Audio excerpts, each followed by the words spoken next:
Hey everyone, welcome to my channel, or welcome back if you've been here before.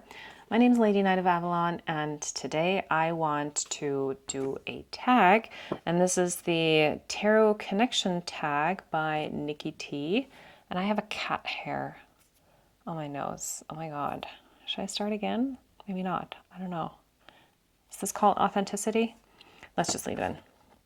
Okay, so I have the questions written down, and I thought these were pretty cool questions. I really haven't done this in a while. Oh my god. Okay, breathe.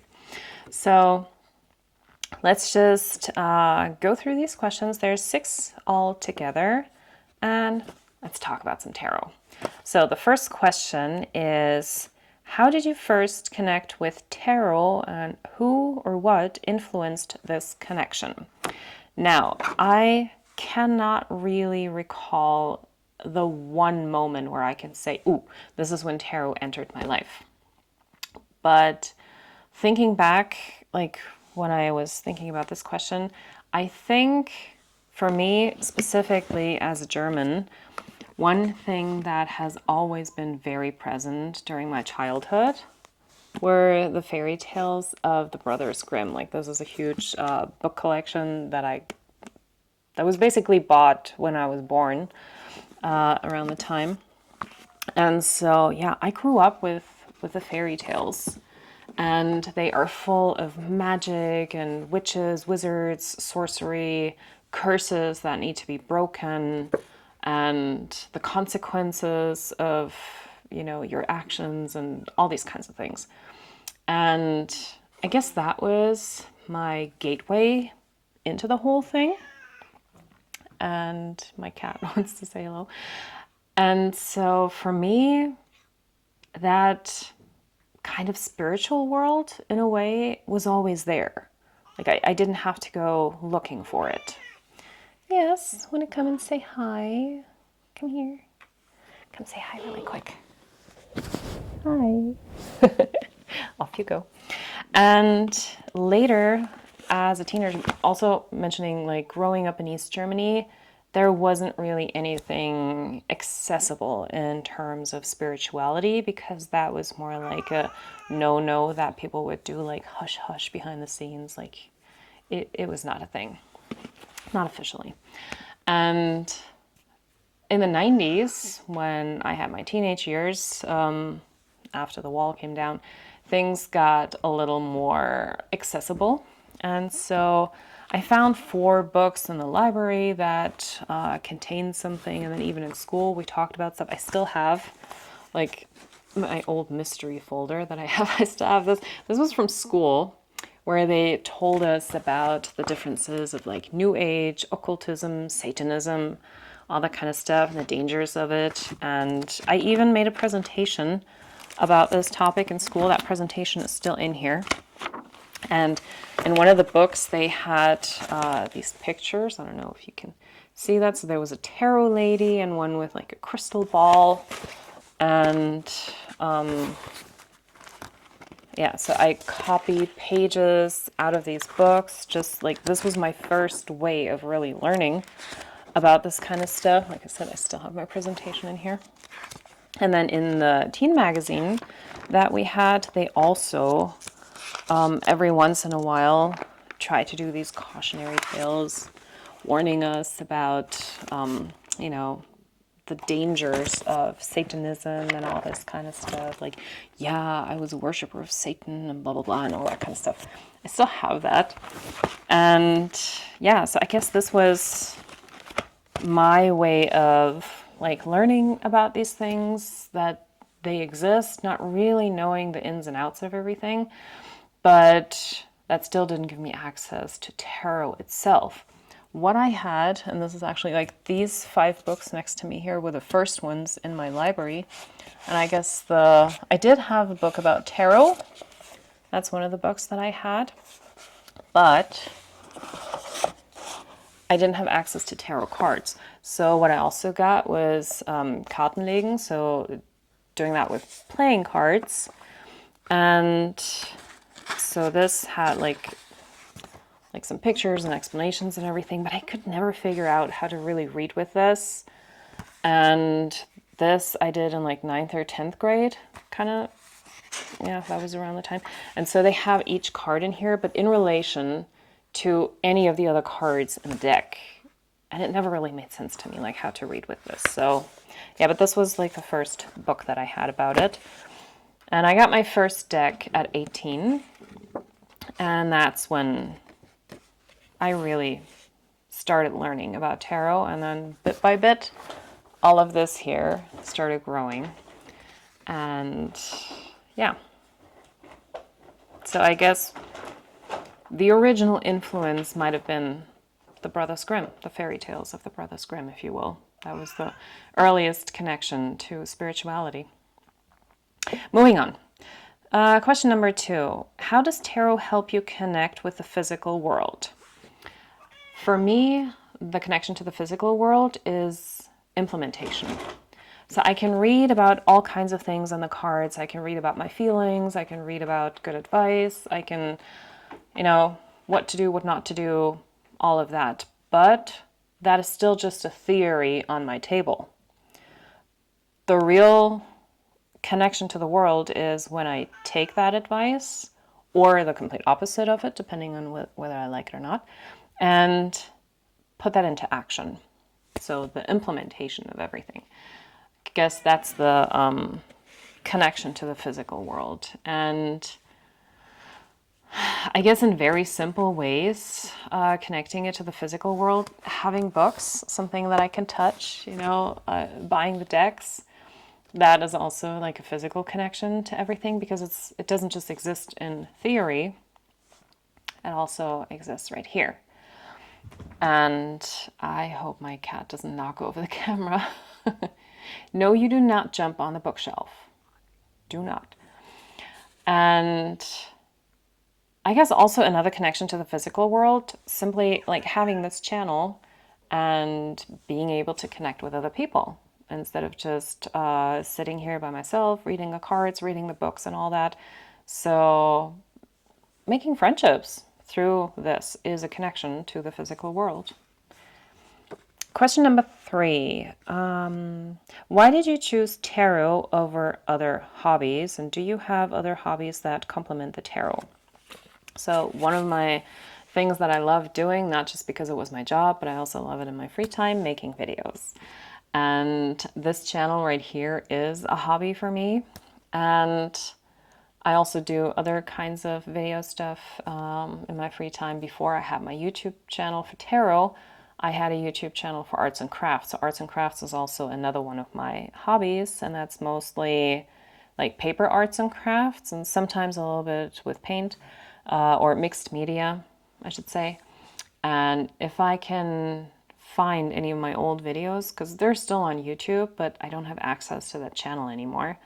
But maybe I can insert some stuff here of what I like to do. Like for scrapbooking, I like to build these mini albums, or like on a canvas, I would work with mixed media and do like collage work and things like that.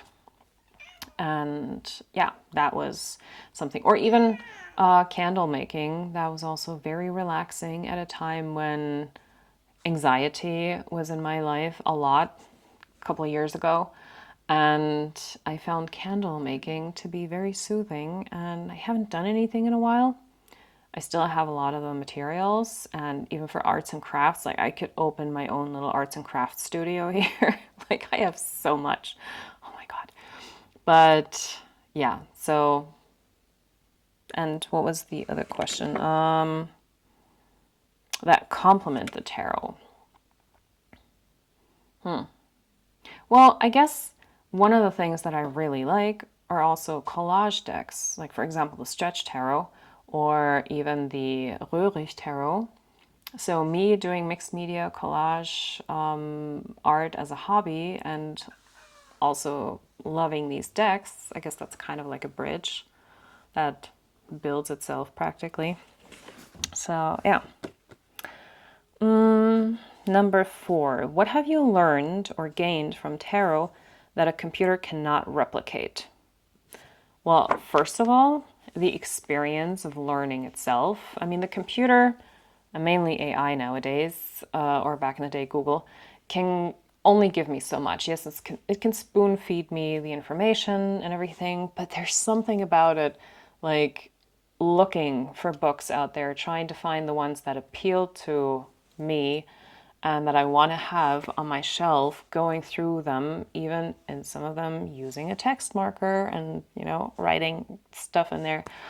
And yeah, just like the tactile experience of like really having the knowledge in my hands, so to speak, instead of just, reading it on a screen, typing it onto the keyboard and reading it on a screen and then probably forgetting about it. But this kind of learning here has taught me more than any computer ever could. And that was because I was also actively searching for it. And I enjoy this kind of stuff. And, like even building my library, book by book, deck by deck, and having something that I just love. Like this is like in my apartment, this is like one of my happy places, so to speak, because this has been so many years in the making, just putting this together. And that is also a little bit of my personal story, my own history right here. And that is not something that a computer can replicate. The experiences of everything. Also, even though I use a computer to do this kind of thing here, like having a channel, but the friendships that I made through this, that is something that a computer cannot replicate. Sure, nowadays AI can talk to me and pretend something, or even like back in the days when we had Alexa or all that kind of stuff, Siri, you could talk to the computer, but it's not the same. It will never replace the human connection. And even if the majority of the people out there that I connected with, I have never met in real life, not yet, but that is something that just can't be replicated, not at all. And yeah, so this entire experience in like having tarot as part of my life, that's real. Number 5, how has tarot helped you navigate life's challenges or everyday problems? I have spoken about this briefly, not in depth, before. There was a time in my life, like for 20 years, actually longer than that, I had a medical issue that I didn't even know what it was. So for the first, I think 12 years, I didn't even know that I had it, or 11 years, I didn't know I had it. And then when I was faced with it and suddenly realized, oh, there is a problem, I later was seeking out medical help, and I didn't get it because the doctors that I went to, they couldn't care less. They never gave me an answer of what this actually is. One even told me to just suck it up, and others completely ignored my questions and then just brushed it over and was like, yeah, thank you for your visit, next. And so up until I was 39, I didn't have a name for what the thing even was that I was dealing with. And it was only through the help of YouTube that I found other people with the same or similar issue. And suddenly the thing had a name. And even then, like, I was able to get some like books and stuff, and I found other testimonials and websites. So there was material out there, but not as much. And since 3 doctors that I turned to for help have completely ignored me, I thought, okay, so what's the thing that I know how to do? Tarot. And I got specific decks for that purpose. So I've quite a few decks for that now. And it did help me. Now, I'm not claiming that it replaced medical help or therapy or anything like that. But for me, it was the only solution that I had. And so I used the tarot to gently guide me through the process of figuring this out by myself. And the tarot was a huge help for me. Like, I don't know if I would have been able to navigate all of the emotions that come with something like that without having these images in front of me that sparked either memories or aha moments, things like that. Like, there was so much, and I was journaling about that. I had moments where I just was in complete tears. Not so much for the sadness part of it, but like tears of relief where I finally had answers. I had moments where I was like, oh, so this is how I do this. This is why. And, and I learned that the issue was never really a typical medical issue in terms of like a physical issue. I learned that it was actually a barrier in my mind because the whole thing came from an accident that I had when I was 6 years old.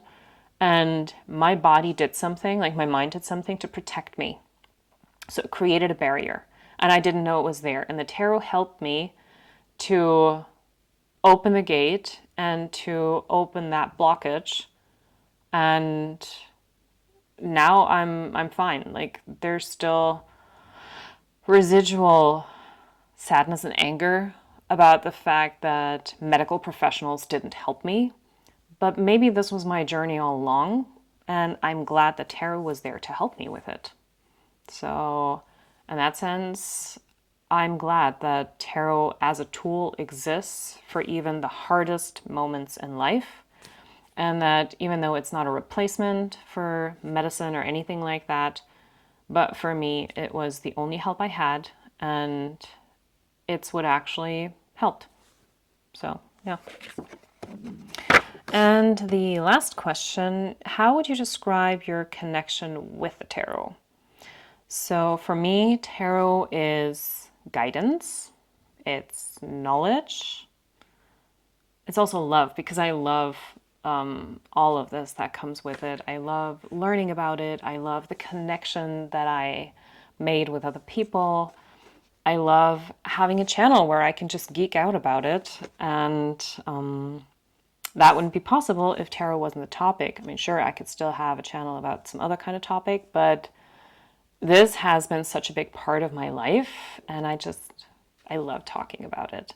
And since I don't have any tarot people in real life anywhere around me, because no one really here does tarot, or if they are interested in it, it's just that. It's just an interest. Like, they would get card readings, but they don't know anything about the tarot. And so in that sense, yeah, tarot brought me friendships, connections, knowledge, guidance, help, laughter, sadness, reflection, shadow work, like the whole range of emotions. Everything was there. And just overall, like, it feels like a natural part of my life. Like, I see tarot as one of the extensions of me. Not the only one, there's others as well, but it's one way in which I can express myself. And yeah, I think that is a beautiful thing that tarot can do. And also, yeah, fascination. Like the whole thing, like the psychology and everything, the connection to the tree of life, Kabbalah, like all that stuff. There's just so much, and it's a never-ending journey. Like, it's not, okay, you read one book and then you know tarot. No, it's like an ongoing thing. And I cannot see it ever getting to a point where I stop being interested in it. I don't think that's ever going to happen. So, yeah, these are the 6 questions. I don't even know how long this is. Almost 20 minutes. I think that's a good time. So, yeah, thank you for hanging out with me for a while. And I hope you have a great day, and I'll see you in my next video. Bye.